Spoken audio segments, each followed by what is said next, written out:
Bwana asifiwe sana.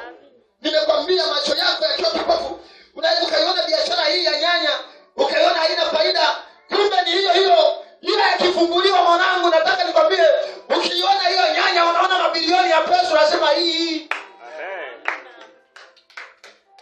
najenga nyumba hii. Haleluya. Hapa najenga nyumba mimi. Maana ndivyo unachoona. Wewe unaonaje? Daudi anasema wakati anateseka alimuona Bwana.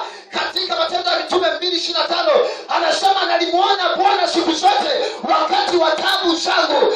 Alipokuwa akihangaika kiteseka, aliona akishinda, alimuona Bwana, aliona kufanikiwa, aliona kikata kifo cha Goliathi. Hakuona urefu wa Goliathi, hakuona ukubwa wa Goliathi. Alimuona Goliathi akiwa mdogo, aliona akiwa amekata kifo chake, na ndio maana kaenda kwa ujasiri. Amen. Na wewe macho yako yafunguke sasa. Mikono yako ya kiroho ifunguke. Huko roho nataka paachiliwe huru kwa jina la Yesu aliye hai. Amen. Huko roho nataka paachiliwe huru.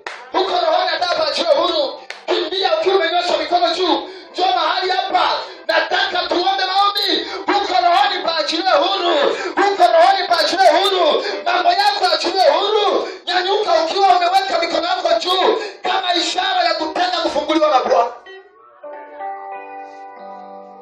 Haleluya. Haleluya. Nyanyuka.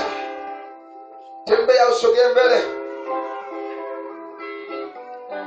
Ukiwa umeinua mikono yako juu kama ishara ya kufunguliwa na Bwana.